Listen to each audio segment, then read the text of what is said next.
环球大战线深入世界最前线，全球各地的观众朋友，大家好，我是叶思敏。今天节目一开始，我们先欢迎来宾，台大哲学系教授苑举正老师。思敏好，各位观众朋友，大家好。国民党前驻美代表处常驻副代表黄玉君。主持人大家好。好，还有资深媒体人彭华干哥。思敏好，大家晚安。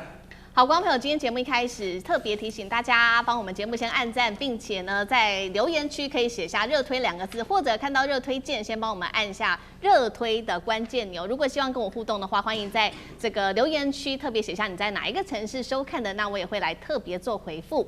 今天节目一开始呢，我们先来关心到这一场美伊战事。没有想到现在伊朗下了对美国的最后通牒吗？除了在军事上对美国的军舰开火逼退之外，还怒呛说，针对浓缩铀，他们要把它做到90%，也就是武器级以上的这个浓度哦，并且画下了5个门槛，逼川普要认输来做谈判，有可能吗？今天就这议题，我们会一起来做关心。3个火线话题，等一下我们也请来宾帮我们特别聚焦哦。川普此刻高喊说他要恢复军事来打击伊朗，但是伊朗反过来了，现在呢在荷姆兹海峡这边对美舰开火，到底谁才真正掌握主导局势呢？第二件事情，伊朗呢现在是要把荷姆兹的控制范围持续的扩大，那现在扩大的范围达到了10倍之外，还会部署的是迷你的前舰。根据了解，这种迷你前舰是具备有布雷能力的，能够确保美国还能够确保这一条全球能源命脉可以接下来安全的通行吗？这个军事面，等一下我们也做关心。第3个就是刚刚特别提到的，伊朗放话把浓缩铀现在呢要推到90%，美国的极限施压真的能够吓阻伊朗，还是会加速它走向核武的门槛？今天就这些议题，我们都会一起来做关心。好，先来看到川普开呛，他批伊朗提出的停火方案是垃圾，而且他说呢，我完全不能够接受，甚至喊话威胁，不排除对伊朗再次的发动军事的打击。川普现在对伊朗下了最后通牒，没有想到现在呢，伊朗其实反过来在这个军事上面有所新的行动。现在来看到的是，特别看到荷姆兹海峡，他希望变成自己的主要的战略主场吗？来看到的是最新消息，来自伊朗媒体革命卫队宣称的。一艘美国的护卫舰试图通过荷姆兹海峡，被伊朗是直接开火做警告，迫使这一艘美舰改变了它原本的航行方向。针对于荷姆兹海峡，现在伊朗方面呢要再扩大管辖，从原本说最多达到30英里，现在最多扩大范围到300英里，等于10倍的一个范围。再来就是它部署的国造的这一款加迪尔级的迷你前舰，等一下请干哥帮我们来看一下细节。它的小档案能够在水下潜伏，并且在近岸突袭发射鱼雷，携带中国的反舰飞弹。重点是它可以在这边布置的是各种的水雷，对美军将会造成比较严重的威胁。那么在能源方面，现在根据了解最新消息，来自于伊拉克、巴基斯坦都已经跟伊朗谈好，达成这种能源通行的相关协议了。如果这些国家跟伊朗谈好，现在外界也分析，会不会有其他的国家也模仿这2个国家，希望能够遵循相同的路径呢？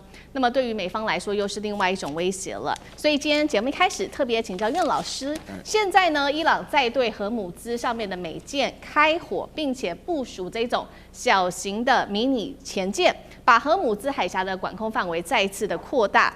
代表他认为自己可以跟美军硬碰硬，他真的有这样子的一个能力吗？另外就是另外2个国家，伊拉克、巴基斯坦，他们跟伊朗达成能源上面的协议，能够成为其他国家的范本吗？那苑老师怎么看？我们常常说强龙不压地头蛇。这个荷姆兹海峡，你打开地图一看的时候，你就知道它完完全全在伊朗的控制范围之内。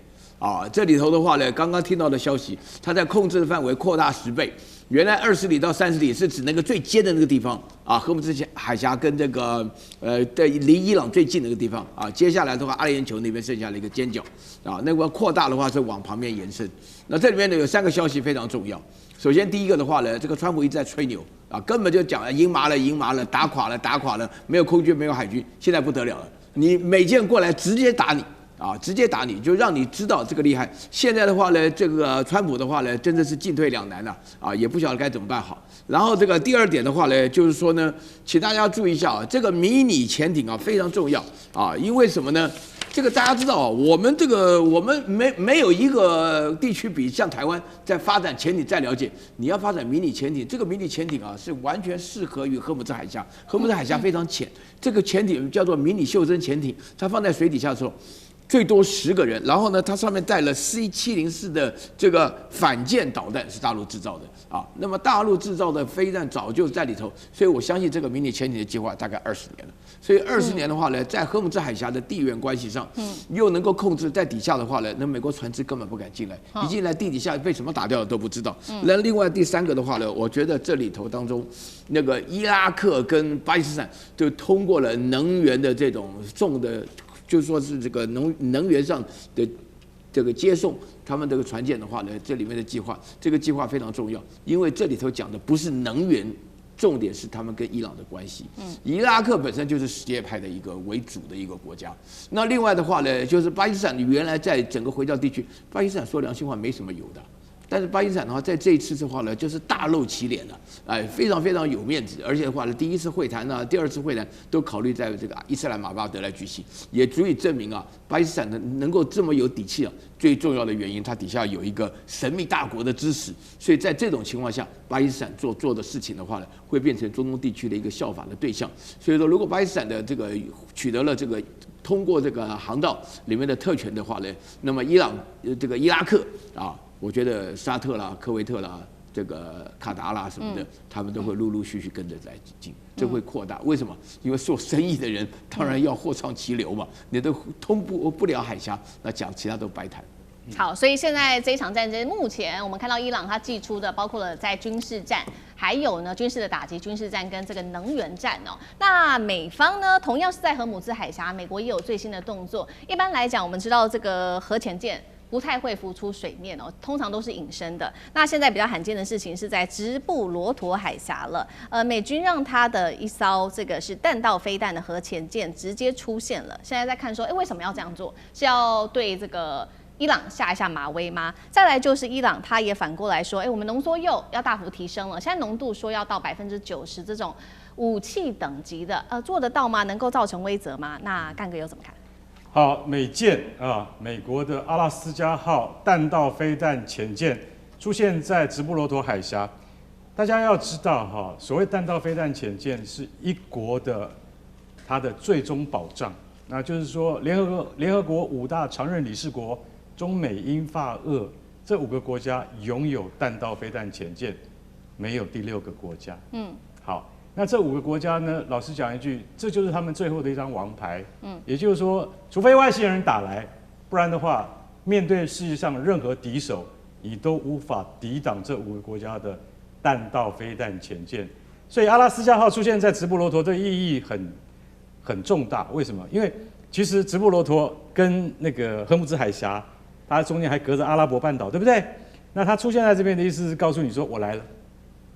通常来讲，弹道飞弹潜舰它就是水下最静默的杀手，它不可能会露脸给你看。美国总共有14艘 Ohio 级的弹道飞弹潜舰，它即将被哥伦比亚级所取代，但是这14艘潜舰是宝，所以说它不可能会亮相。它跟一般的攻击潜舰是不一样的，攻击潜舰的隐秘性已经够高了。这些弹道飞弹潜舰，你知道一艘重达16000公吨，那是海底下的庞然大物。所以说他们不随便现身，他现身给你看的意思就是代表说，我告诉你，如果说这个问题不能解决的话，那我就用核武力来威慑你。所以大家要晓得说，美国在做这样的事情的时候，是它的战略意义比较重大，但是真正能够用到的机会，那趋近于0，因为你不可能会发动核子战争。但是话又说回来了，那伊朗呢？伊朗它本身现在从去年的那个12日战争啊，用 GBU-57的钻地弹，也就是碉堡克星，美国的 B-2 轰炸机摧毁了伊朗的核设施之后，那你认为说伊朗的核设施就停摆了吗？其实我完全不认为会停摆。我反而觉得伊朗不管是在伊斯法罕或是福尔多的基地，它的离心机只要再重新装配起来的话，你知道很多专家都说， 90%的浓缩铀，到底距离真正的武器级核弹有什么差别？我们现在讲它到底有什么差别？我可以告诉各位，它只有2个差别，也就是只有剩下机械加工以及装上引爆系统，就只有这2个差别而已。也就是说，那你现在已经90%啦，那在理论上也在物理上面，它到底距离核武器多远？根本就没有距离了，因为这种材料直接就可以做成真正可以投射的核子武器，只是投射的方式是另外一个问题。也就是说，其实大概只有3种投射方式，一种就是轰炸机，另外一种就是核潜舰，第3种就是地下发射井啊。那这3种其实伊朗目前现在都没有。可是伊朗要就是说他如果说真正发展出核子武器之后，就有点类似像以色列，以色列早就有核武器，但以色列没有投射工具，所以在没有投射工具的情况底下，你要制造出一枚核弹之后，你要去烦恼的是接下来怎么做。但是伊朗现在已经告诉你，我要到了90%的武器级系统是不难的。所以在这种情况之下，就是一种核为哲。我们多次说过了，伊朗不可能放弃，而伊朗如果有这样的武器的话，美国在出兵的时候都一定要忌惮再三的。所以，另外再讲到那个加迪尔级的伊朗袖珍潜艇，我只要告诉各位说，只要有潜艇在那边，军舰就会吓死。所以说，不管它是多么袖珍，它只有100多吨而已。对。但它部署在荷姆兹海峡，你只要知道，你怀疑它在那里，你就不敢进去。为什么？它再小，它再原始，它再简单，它都是嚇阻美军的利器。为什么？因为你用一般的军舰布雷的话，美国看得到就打你了。那潜艇你看不到，它偷偷布雷的话，那对整个航道都是毁灭性的打击。所以说，我觉得像这样子的，像战略级的这样的武器，对伊朗而言非常重要。如果这个战争不能够很快结束的话，伊朗祭出这样的武器的话，会对美国的石油的禁运会发生很大很大的影响，这个是我觉得美方是要考虑的。好，一方面我们看到伊朗是祭出在军事行动上面针对美国的威慑力，那另外一方面，其实在政治上面也有所喊话。我们现在其实要关注的就是接下来美伊和谈下一波什么时候会正式的进行，还有没有可能真的来进行。但是在这个之前，现在伊朗已经开出了最新的条件，他希望美国先能保证这5点，否则他不会展开所谓的第2轮的谈判。那这5点其实有很多是跟这个经济也有关系的，包括解除对伊朗的所有制裁啊，还有冻结他的海外资产跟赔偿他的战损，然后呢，结束所有战争的战线，包括现在正在进行当中在黎巴嫩的战线，再来要承认美方要承认在伊朗在荷姆兹海峡的主导权等等，代表伊朗现在真的不怕美国了吗？真的可以这样解读吗？那玉君怎么看？我看伊朗应该是在吹哨子壮胆的，就是因为美方是不可能承认伊朗在荷姆斯海峡的主权的。而这件事情对于其他中东的周遭国家，没有人会认同这件事情啊。现在不管是比方说阿联酋啊，或其他国家，为什么要跟伊朗暂时去谈？因为他们经济受到受损，所以他们只是在买时间，看美国怎么处理这个问题。好，那我们说为什么伊朗现在在吹哨子壮胆呢？因为他知道现在美国没有时间处理它。川普现在最大的事情是在跟习近平、跟北京就有更大的问题要处理，有他的大交易要去谈判，所以他知道我这时候怎么喊，美国也不会理我，我喊了也没有人当真，你喊了也不会有任何被美国教训或美国修理，所以我这时候喊，我把筹码喊高了，我搞不好有人就信了，或搞不好这就是打仗啊，一个是军事，一个是心理，这就是标准的心理战嘛，好。但是他心理战，他事实上他很有底气，他这心理战不是没有底气，军事上他不一定这么有底气，但心理上他是有底气的。为什么？美国现在的做法很简单，我把你围起来，我看你经济可以撑多久。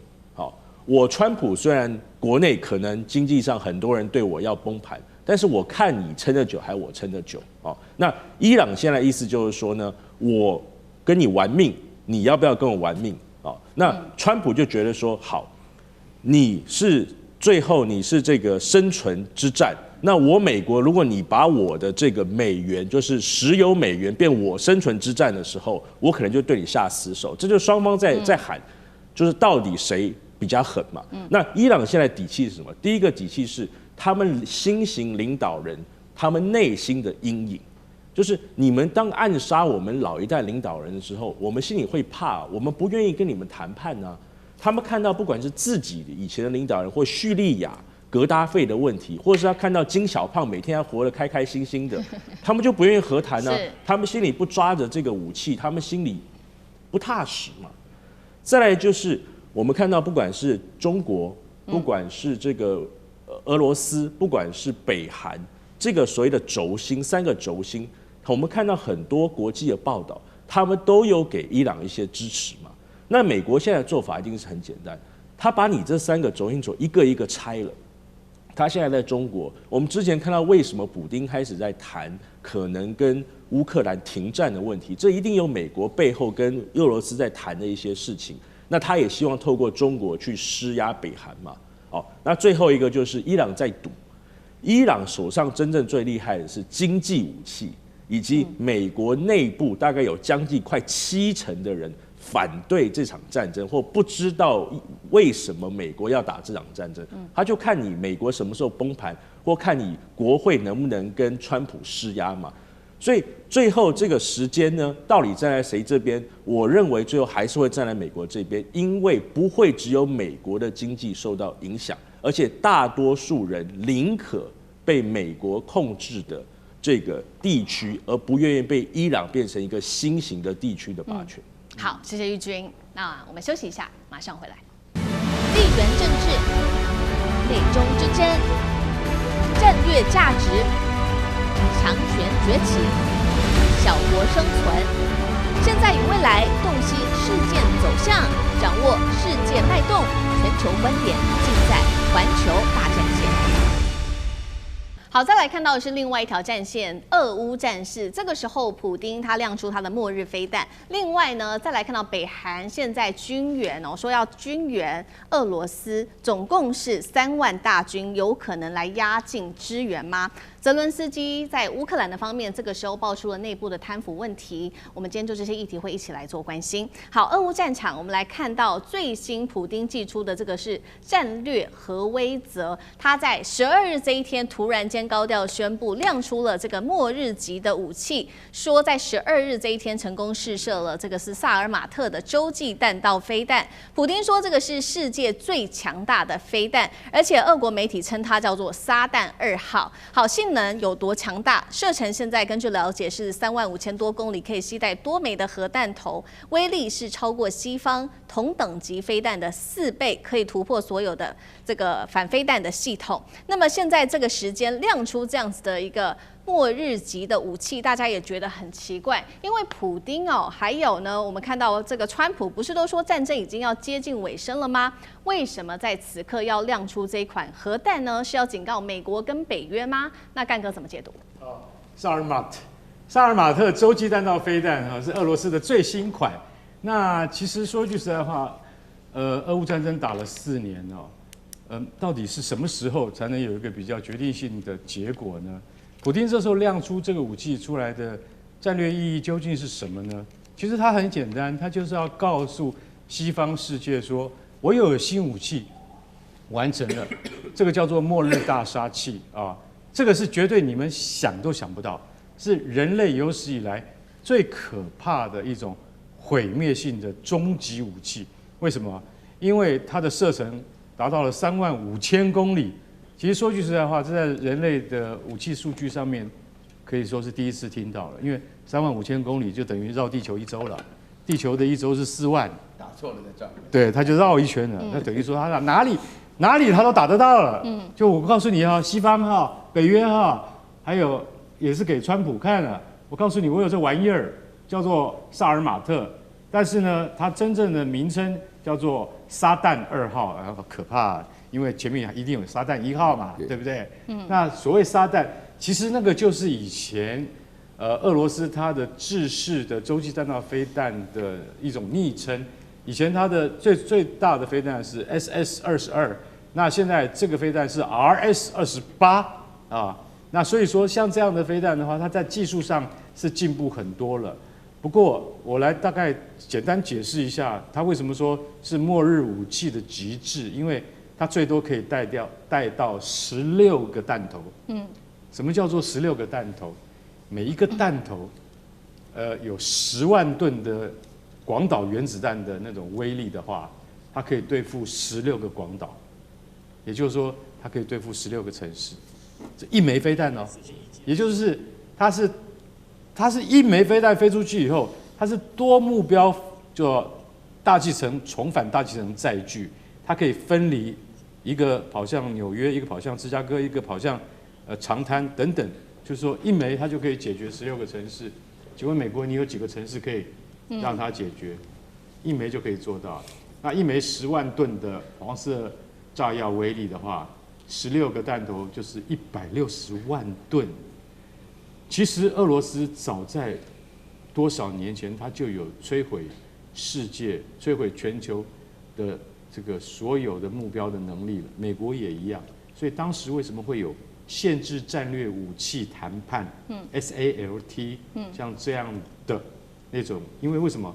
因为大家手上所具有的核子武器已经远远超过人类所能够负担的限度了，所以你说射程超过35000公里，可以携带多枚核弹头，那超过这个西方同级飞弹。所谓同级飞弹就是什么？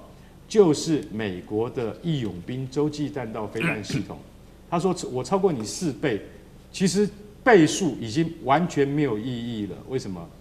因为义勇兵洲际弹道飞弹同样也可以带10个弹头，也就是说打起来保证毁灭，你毁我也毁。当然，我们中国也有东风系列飞弹，可以说不遑多让。所以意思就是说，在大国博弈的过程之中，具有洲际攻击能力以及重返大气层的载具的这样的能力，是一国国力的基本象征。因此，普丁在这个时候再秀出这个东西来，美国专家马上打脸，说萨尔马特飞弹最近的一次试射已经把飞弹坑炸了一个大洞。这个虽然说是这个不太光彩的事情啦，但是因为俄国技术，其实我说句实在话，不怎么样，在近代以来常常出现问题。是，就是他们的技术以及他们的安全因为在苏联解体之后都不若从前了。那普丁这个时候拿出这个东西来，是要增强自己的统治威信，告诉你说我已经开要装备这样的武器了。那所以不管怎么样，美国你要把它当一回事来办。对于将来俄乌战争的未来的最终的走向，拿出核子武器来当做它的一个保险，跟它必胜的担保，我想这就是它的另一种政治语言的展现。好，一边是这个普丁他再一次的武装这个俄罗斯自己国内的军备，那另外一方面，其实呢，现在普丁也不断的强调说，在战时他们的经济上是没有问题的，因为西方一直说这个俄罗斯的经济崩溃，一方面是经济问题，第二个事情是普丁还不断强调说，我们有来自于北韩的最新军援，那包括这个军援的内容，现在说有这个弹炮弹，还有火箭炮，还有短程的弹道飞弹，火星11A 等等。再来就是传出北韩接下来呢还会再准备再派3万士兵来支援，目前是1万多名士兵，现在是已经在战区了，他们是北韩的特种部队哦。那俄罗斯的官方也说，其实呢，在过去3年，俄罗斯的经济表现是没有问题的，他喊到说一直维持10%的一个成长动能，这是俄罗斯的说法。那北韩也说，过去3年他们透过援助俄罗斯赚了大笔钞票，是他们一整年的 GDP， 大约是达到130亿美元的一个金额哦。那在战场的第一线，现在俄乌双方不是说已经停火了吗？没有想到停火一阵子之后，现在双方又打起来了。最新消息是乌克兰出动了200架无人机，大规模的攻击俄罗斯。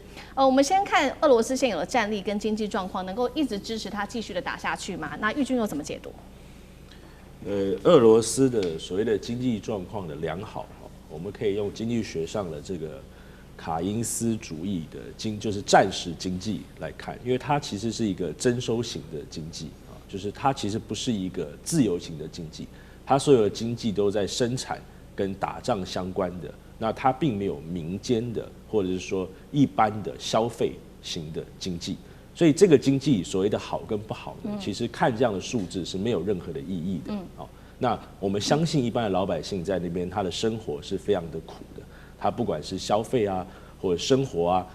绝对不是说想象说啊，我这一年增长了多少，而且一定是在倒退的。好，所以它的经济如果是反映出一般的民主国家下对政治的安稳度普丁的政治安稳度是不是在下降？我相信一般人大概我们都是这样子的观察。好，那对于普丁来说呢，他或许还有另外一个想法，就是如果他认为他的判断是他现在是在赢的方向，就是乌克兰。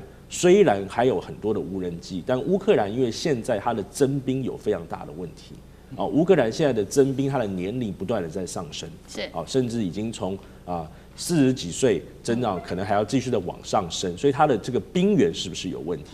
所以对于普丁来说，如果他的判断，就他的将军告诉他说，他的情资告诉他说，我们在战场上可能很快的可以把乌克兰的这个兵源给消耗完。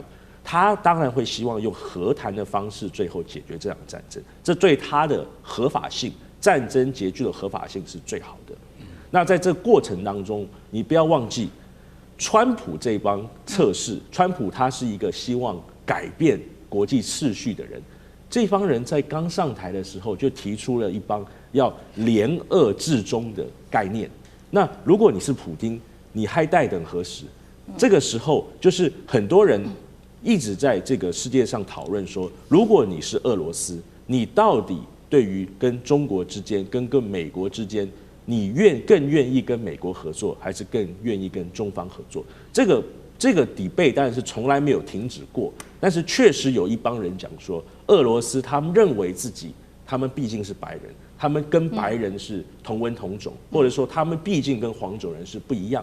还有人扯说，他们唯一统治过他们的民族是黄种人的民族有人这样子讲过。所以呢，这个俄罗斯他现在会不会在思考，就是普丁的头脑里面，他怎么样的去停止这场战争？尤其他如果真的认为他其实占上风的情况下，他有几个考量点，就是第一个，他希望用和谈的方式解决；第二个，他要怎么样在和谈之后跟美方取得一个不会利于他在美中俄三方里面一个劣势的一个角度，这是接下来他要去思考的。最后就是他一旦暂时经济结束了之后，他的经济会面临很大的问题，他要怎么样靠美国跟川普的合作，不让他的经济继续的崩盘。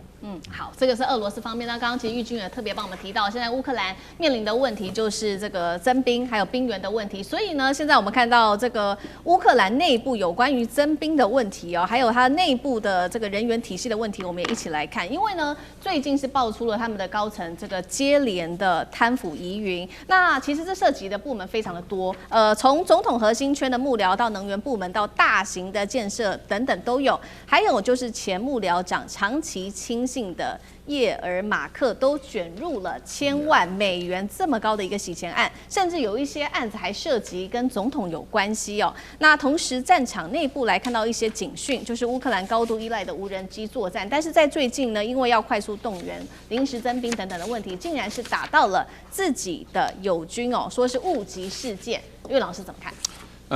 我觉得俄乌之间的冲突已经4年多了哈，那这个泽连斯基带头以及他的幕僚贪污的消息从来没断过，那我个人会觉得说这个可能是这一次的话呢，不管是不是特别严重，因为我们人不在现场，我们也没办法隔得这么远做判断，但是我可以知道基本上有3个情况是乌克兰目前为止是比较困难的。第一个的话呢，就是说乌克兰原来一开始的时候呢，那个泽连斯基不知道大家记不记得，他就是刚开始的时候跑到美国国会去演讲的时候，美国国会哇不得了啊，参众两院都站起来鼓掌啊。那一个演喜剧的人突然之间受到这种待遇我记得以前有这种待遇，大概就是这个蒋宋美龄有这种待遇那这个大家就讲的是不得了的事情了，对不对？然后这个里头的话呢，捐钱的人就非常多。然后第二件事情的话呢，就是说这个泽连斯基一下子飘了，他自己都觉得自己不得了成为这个对抗邪恶的这个主要天使一样。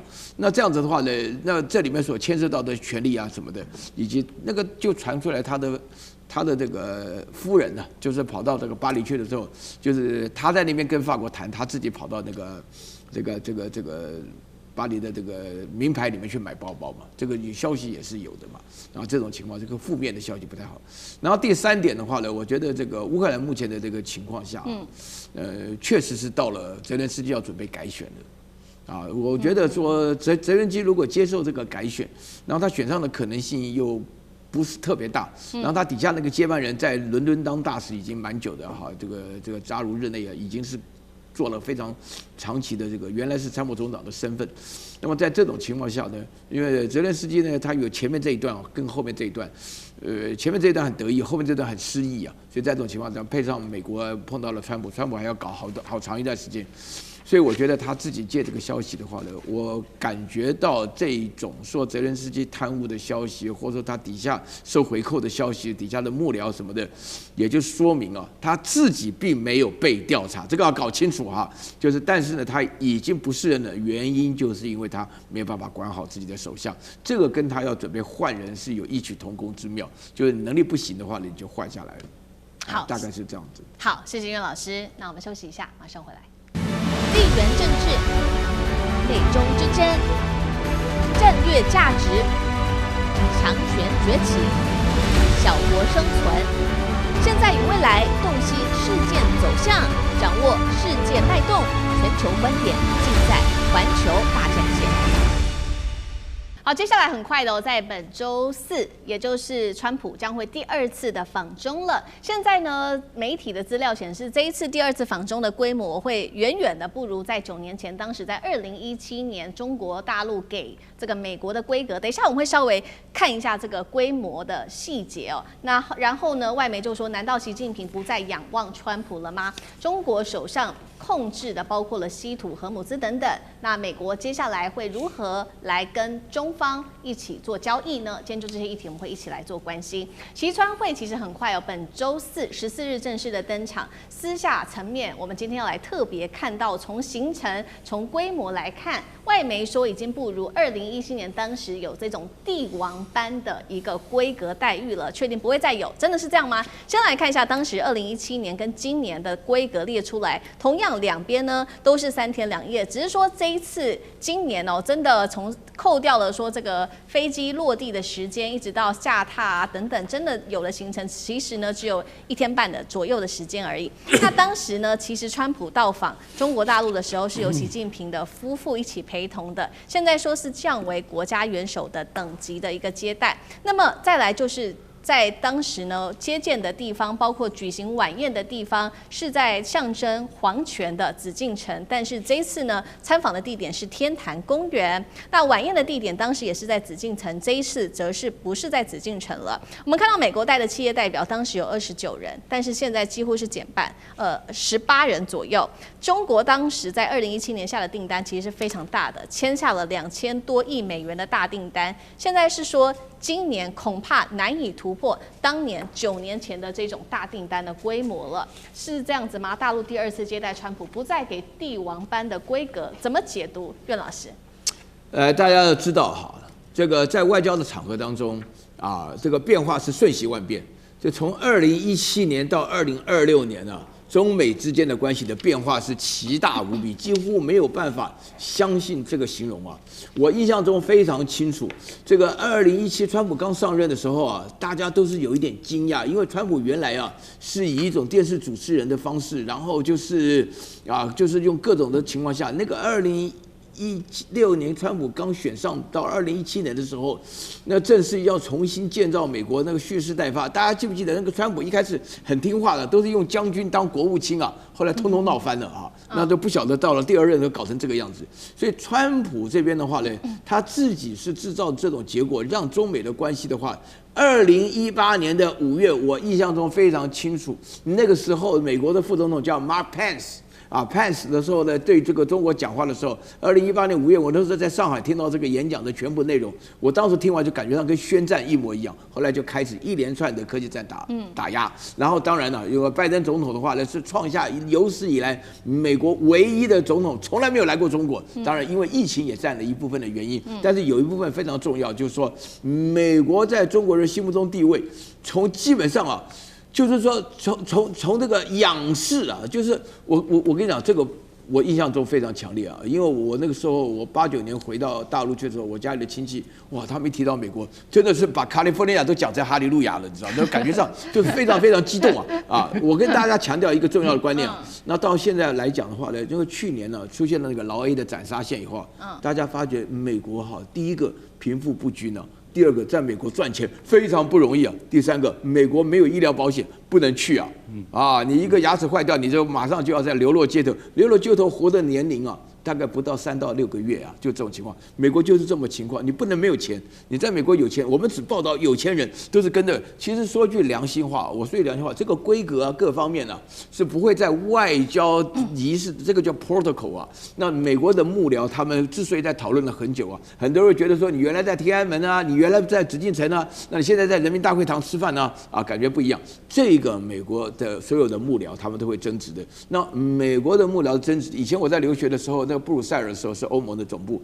那个来的时候，美国总统一出来就24辆车，那大陆的领导人出来了也是24辆车，这是他们的 protocol， 这是一点都不能省的。那这里头他们会协商。至于说我们在讲说到紫禁城当皇帝，这个对美国来讲不是重点，但是重点是接下来他带的代表团里面要干什么，要买什么。然后呢，这一次很明显的是，这个2017年的时候是中国有求于美国，那这一次的话很明显是美国。我今天想了一下，我来不及念，大概有7、8件事情只有求于中国的是这种情况下，比如说3B我举个 Beef and Boeing 那这个大家3B 里面就是美国希望中国能够网开一面多买，但是中国本身来讲，一定是拿着要买的东西当成一个钓饵，就挂在高高的，让美国这个狗跳来跳去这种情况。好，那我们等一下也请干哥笑成这样。好，我们等一下也请玉珠来帮我们看，到底是中国有求于美国，还是美国有求于中国比较多呢？刚刚其实苑老师有特别提到说，中国有求于美国的是3T， 那哪3T？带观众朋友稍微看一下，包括了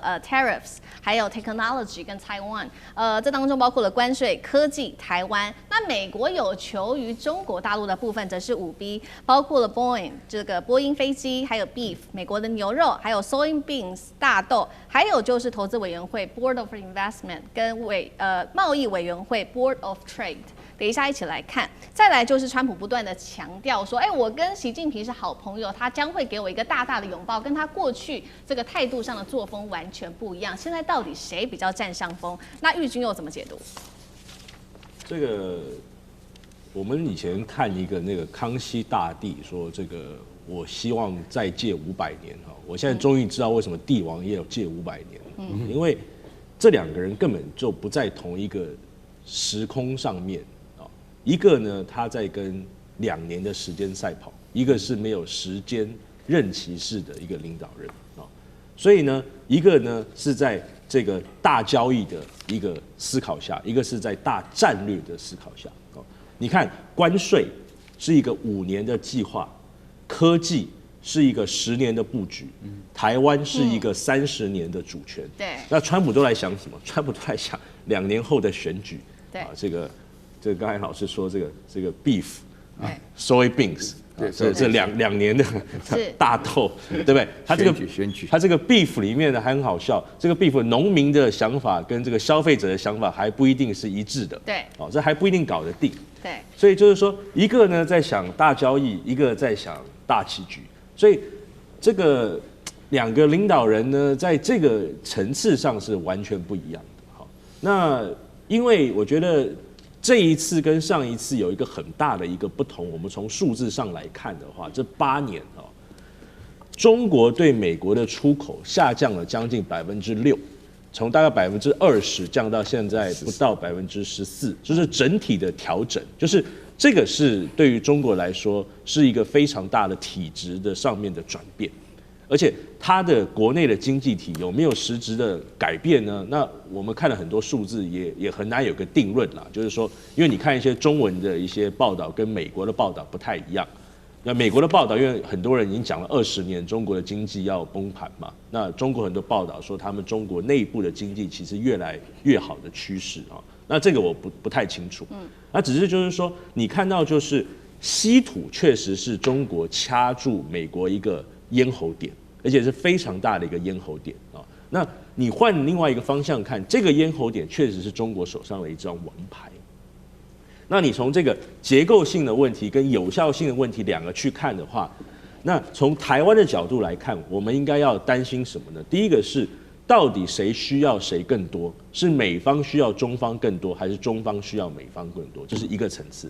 第二个层次是习近平需要川普更多，还是川普需要习近平更多？这是第二个层次。那虽然川普不再需要选举，但是他在共和党内，或者是说他还有他的接班人的问题，还有他家族的问题啊。我们前几天看到，哇，这个川普家族太厉害了，他当总统2年，他家族的这个财富翻了3倍啊，从20亿美金翻到60几亿、70亿美金啊，这个哇，那这个以后我看很多富人都要来选总统了啊。第二个是谁主导了议题？那这些议题是由谁来绑定的？是啊，就谁主导议题，就是说，这个钱在谁手上？比方说科技战啊，这些这个技术在谁手上啊？这个关税啊，我们为什么说关税？因为中国是出口方，美国是买方，或者说大豆、牛肉谁是买方，谁是卖方？这些议题是谁由来绑定的？那最后，我觉得台湾议题大家比较担忧的就是说，你从上海公报、建交公报到817公报到6项保证，台湾问题不应该被拿到谈判桌上来谈判。那今天这个议题到底是谁放上这个谈判桌的？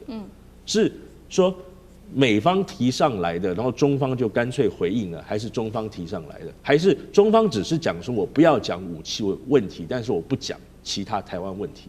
那美方最后会不会做出让步，说我反对台湾独立？这是完全反对民主的一种做法。是。那我觉得，如果川普做出这样子这么多的让步的话，那我觉得我刚才3个答案都非常清楚，他显然一定是在居下方的一部分，要么他何必要做出这么多，连他党内可能都不一定会对他满意或对他了解的做出这么样的一个事情来。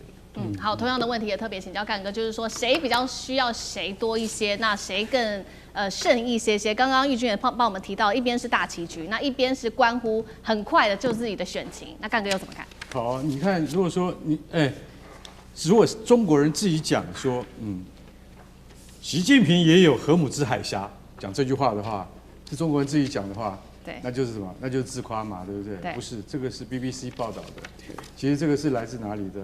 布鲁金斯美国智库研究学者，他讲呢，中国就是有像伊朗那样，你没有办法能够越雷池的荷姆兹海峡，那一条海峡就叫做稀土。所以玉君刚才讲的很对，为什么？因为他们说，在 AI 的正式揭开的这个两边的科技战的时候，你知道中国的跳舞机器人不是很出名吗？对不对？搞到春晚上面也有啊，对不对？现在这等于是在 AI 的产业里面一个非常大的议题跟亮点。但是呢，它需要非常高阶的晶片。这个高阶晶片要从哪里来？从辉达来。对。还是要跟美国买？没有关系。习近平这次跟那个川普见了这个面之后，就在想，他一定要问他这个问题：我的机器人还要跳舞啊？那请问你给不给晶片呢？如果不给的话，是不是？那我们的荷姆兹海峡就会跑出来，那就叫稀土。其实中国那个分析他讲得很清楚，他说中国随时可以中断供应链。美国自己本身是有稀土的，但是我们都知道，美国自力开发稀土的生产跟洗矿，那还要在20年。他们说现在川普希望在12年之内，美国的生产线自己要能够对于明尼苏达州以及北卡罗来纳的就是矿岩，能够自己来精炼稀土，但是我觉得那个可能性是很低的，所以这个就是很简单的道理，就是说，这一次我们会谈除了除了就是说像这个你说晶片贸易的问题之外，另外一个就刚刚玉君有提到的，那台湾问题到底要不要谈？一定会谈。可是就像中国希望什么？希望川普你要说出4个大字，叫做反对台独，就是 do not support。可是说句实在话，要叫川普讲出 do not support 这个可能是比登天还难。为什么？因为依照他们的外交辞令的惯例，可能说不出这样的话嘛。因为以前普通都是说就说那个反对嘛，就是 opposition 嘛，对不对？我讲反了，就是说应该是说他讲不出反对 opposition 他只能讲得出不支持 do not support 不支持，对不对？我讲反了。但是你现在来讲的话，我习近平当然是希望你要讲出 opposition， 就是反对，完全反对。那那个川普能讲这种话吗？他讲这种话，可能回去以后，他在众议院跟参议院他都完蛋了，对不对？对，因为这有违他对台湾的承诺。那所以到底应该怎么样？我讲句实在话，那个1.25兆对台湾的那个军售在我们就是说认知的专家里面看起来，这个议题根本就是过度炒作了。为什么？因为其实这1.25兆的军购里面没有真正能够防卫台湾的武器。这件事情中国清不清楚？很清楚，因为真正的攻击性武器美国没有卖给我们。但不管怎么样，中国希望能够拖延，就是说至少你今天川普来跟我谈过以后，你不要回去又卖东西了嘛，对不对？你又卖武器给我们的话，那我们谈的意思是什么意思呢？是不是？所以你今天能够站在你不支持台独的立场，但是对于台湾的武器供应的话，是不是能够再延缓一阵子？那这样子对双方其实都是有利的。我认为他们会谈到很细的部分，绝对不是我们想象中说就是打工作揖，然后去天坛一起喝下午茶，这样就可以解决了。我相信川普是实事求是的人，更何况在贸易部分的话，他们还有很多东西要谈，不是只有稀土，还有石油、天然气，还有那个乙烯跟丙烯等等，像这些问题，老实讲一句，都是他们现在最重要的议题，那恐怕是要花费一段时间的。好，谢谢干哥，那我们休息一下，马上回来。地缘政治、美中之争、战略价值、强权崛起、小国生存。现在与未来，洞悉事件走向，掌握世界脉动，全球观点尽在环球大战线。好，这一次这个习川会快要正式的开始。那现在说，川普之所以着急着希望赶快去参与这一场习川会，是因为要来救美国现在自己内部经济的问题。另外就是还有来自于自己共和党自己内部的一些反弹声浪，还有包括了油价等等的问题，还有右翼倒戈。其中选举现在是不是掀起蓝色浪潮？今天就这些议题，我们都会一起来做关心。好，我们先来关心的是美国老百姓的荷包，包括了有油价的问题跟通膨的问题，经济问题让他们感到非常的担忧，对于未来的前景的担忧。现在呢，根据媒体的报道，美国人最常在谷歌上面搜寻的单字，是关税跟油价，其中油价搜寻量年增暴冲1000%哦。翻开数字，我们来看看到底这个油价的部分涨了多少。首先来看到布兰特原油，这个年增率暴冲的幅度是从每桶$70一路升高到$126。再来看到的是这个美国自己的油价，从每加仑$2.98暴冲到$4.52了，现在小老百姓恐怕感受最深。所以呢，川普为了要救这个选情，路透社的报道，团队已经紧急的考虑到是否要暂停征收汽油税。那真正让白宫头痛的问题，其实还有通膨的问题。现在美国人最常吃的包括了牛肉、牛绞肉的价格较前5年现在增幅达到暴涨幅度40%。那么现在川普也在考虑说，是否要降低牛肉的进口关税。当然了，这个结果是遭到了牧场还有共和党内议员的反对，所以目前这样的一个计划是卡关的。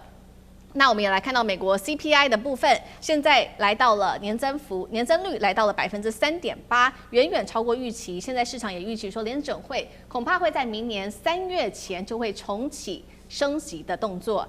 苑老师怎么看？现在美国最怕的看起来不是战争，是自己内部的问题吗？对美国有了解啊，我相信玉军他这个在美国待了一段非常长的时间，所以他已经了解啊。美国人基本上没什么国际化的概念的，美国大概有一半人都没拿过护照。美国人基本上的话呢，搞不清楚新墨西哥州是不是就是墨西哥，美国人根本搞不清楚啊。这个我这不是开玩笑的啊，我自己就有经验。以前我哥哥在巴拉圭的时候，美国的接线生不知道这个巴拉圭是什么东西啊，完全不知道，没这个概念。美国人最重视的就是吃喝玩乐、食衣住行。啊，这8件东西都是民生问题。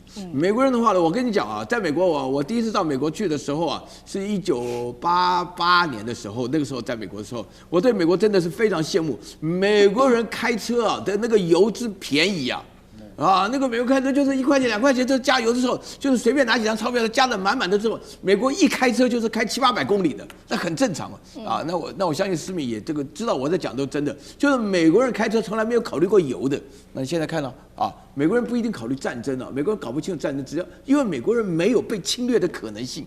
啊，911是故意夸大的，只打掉了2栋大楼吧？啊，这讲的好像是美国半壁江山都没了啊。其实的话呢，美国没有被侵略的可能性。你一进到美国，你不用出来，也无所谓。我在那个时候就感觉到美国很容易留下来，你只要在里面偷渡，没人管你，到处都没有人，大的不得了。但是呢，这里面出现一个问题，你说这个其实1000%是夸大了，就是有增加了10倍的人去讨论关税，大家想，关税是什么东西？可能影响到荷包。但是油价就是影响到天天的。美国有3亿5千万人，美国大概有4亿辆车，啊，一个家里的话呢，非常五口之家大概有7-8辆车，这是很正常的。我那时候印象当中最深刻的一件事，美国人对资源之浪费，尤其是油的事情。美国人打球为了运动的时候，都下来好几个胖子都开着车去打球，打完球再坐着车子吹冷气又回家了。这个我讲的都是实事啊，因为这个大家都不稀奇。原来早些的时候更夸张啊，对不对？因为美国人始终就没有认为油价是一个值得考虑的东西。美国人认为什么东西是贵的，教育是贵的，医疗是贵的，这个是长期以来有这种概念。但是油价他从来没有担心过。你现在的话呢，油价我刚刚算了一下哈，一加仑等于2.2公升。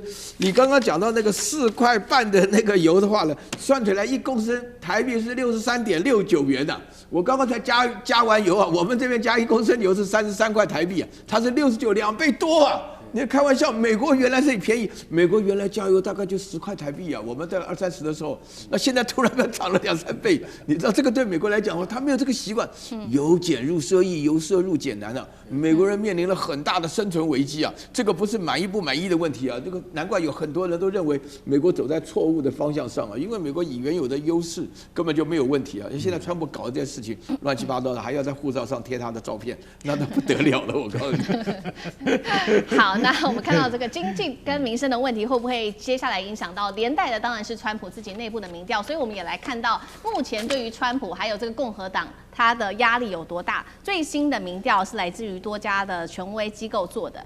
现在川普近几个月的支持度已经跌破40%了，6成美国人都认为美国走在错误的道路上面。民主党现在也趁势的这个反扑哦，蓝色浪潮会不会声势越来越高？现在也是讨论的焦点。在接下来，主流机构还预估说，民主党有望夺回众院的。那么参院的部分，共和党可能只能惊险的保住吗？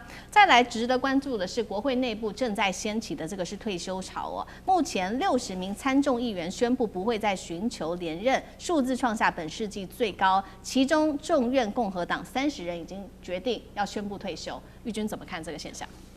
这个我先回应一下苑老师，就是巴拉圭的总统长得很帅，之前才来看，是有记忆点的，证明我有点国际观，可能比大部分美国人有点国际观。我跟你讲，巴拉圭的白人很白的，你知道吗？这个是这样，就是说，第一个就是因为美国的众议院事实上常常很多人会不愿意参选，因为他是每2年要选一次，所以他的不参选率其实蛮高。但这一次呢，不参选率稍微比较高，因为51席，但过去从2战之后，平均大概都是25到26人不选，好，那共和党内就有30个不选，那这是一个很大的指标。那只是我们现在没有办法判断出说这个指标它到底是说这些人他觉得他没有办法连任不选，还是川普去威胁他们说，你们不要选了，我要派我自己的人下来，就是因为共和党内他需要初选嘛，所以当后面如果有一个强而有力的大佬，他出钱让人家去初选的时候，他有可能会把这个人挑战掉，甚至有没有可能有以色列的这个因素在后面？这个是我们目前没有看到有更多的报道啊，我们也还没有看更多的学者去分析这些因素，这是一个。只是就是说呢，因为共和党本来呢，它就只有10席在众议院里面啊，那从过去。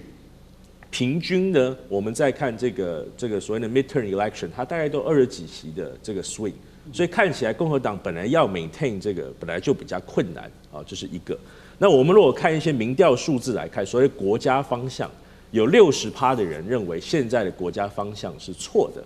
那如果你看过去从2006年、2016年、2018年来看，所以国家方向不同的话，还有2种国家方向的不同。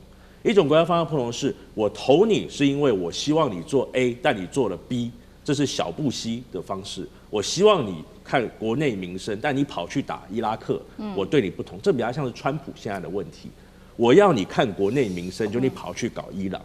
有一种呢是2016年63席，就是奥巴马时代他一个大的 swing， 是我要你做 A， 结果你做 A 做得不够好。你做的不够，力道不够，我对你非常不满意。所以，川普他有可能是小布希这31席的这种方式。所以，川普他自己的想法会是什么？他的想法一定是他之前讲的啊，你们对我的不满是因为我方向只要调整回来了，你们搞不好就对我很满意啦。那只是他的危机是什么？曾经有一个经济学家，这个 Dorman 分析过，2024年他会赢这么多，是因为他有一群。经济选民投给他的原因是，这些人除了经济以外，任何理由他们通通都不管。所以这些人看起来是这一次是，如果像刚才岳老师讲的，你油价继续这么高，你的这个民生继续这么高，是不会支持他或不会支持任何总统候选人的。所以这是他的问题。他今天就算是伊朗结束了，你民生也不会一下就下来啊。这又不是他买股票，又不是炒内线，今天买明天卖。所以看起来川普有很大的危机。那最后就是假设这些人，有一些人就是所谓的政治洗礼，就是我刚才讲，不管是主攻或被关，鹰或狗，30个人不选，川普是要撒自己的人下去选吗？他 mega 要下去种吗？他要让他的儿子接班吗？他要种他自己的政治势力吗？还是有一些政治新秀自己起来？还是以色列他看到了危机，说哇，现在美国不支持我，我要投更多的钱去培养更多共和党的人，我觉得才是接下来要看更多的角力在哪里。好，所以现在川普面临的问题，包括经济问题是他最大的问题之一，还有另外就是人事的安排，共和党自己内部的人事安排。那干哥又怎么看接下来的危机？其实你说像川普现在面临的危机哈，老实讲一句，也不是只有川普遇到，只是川普是一个特例。为什么？从1946年以来啊，只要是遇到期中选举哈，我跟你讲，执政党的总统都会掉，那个席次就是会掉，在众议院里面、还参议院里面，其实它就是会掉。尤其像杜鲁门的民意支持数当时掉到不到50%了，那叫生死保卫战。后来的几个总统也遇到一样像这样的问题，代表什么？代表他就是到了期中选举就检验你啊。就一定是这个不好，那个不好啊！反对党一定大力攻击啊！现在民主党就大力攻击啊，他要可以攻击多的。第一个就是说，你现在你不到40%啊，不到40%的支持度，对于川普而言，还有移民、国内经济，还有什么税这些，岳老师刚才讲的这些，你知道我跟你讲个笑话啊，我的一个非常好的朋友，华航的机师啊，非常资深的机师啊。他有一天早上他po出来，他说：“这是我的早餐，大家猜猜看多少钱？”他就po2个三明治，一杯果汁。他说：“你现在看到这个，先加这个20%的税，然后再加30%的小费，给你猜多少钱？那一个早餐吃了1000块台币，30多美元。对，30多美元。所以他说那个1000块，那我就说那就不吃了，不吃了。他说。”不吃，我要回去吃泡面。我不能天天吃泡面嘛。这个机师就是比较穷的啦。对，不是，他是很省，但是呢，他其实老实讲一句，他每次就比如说晚上抵达纽约的时候，那中国人一定是都是吃泡面嘛，对不对？他说他不能再吃泡面了，再这样下去身体就垮了。可是你一看到餐厅的价格，你就怕了。中产阶级现在没有办法接受这样的物价，任何东西都是贵的。所以现在共和党面临的危机就是在说，川普你要怎么样把你的选票再赢回来？然后这次又碰到这个退休潮，30个共和党的众议员不连任。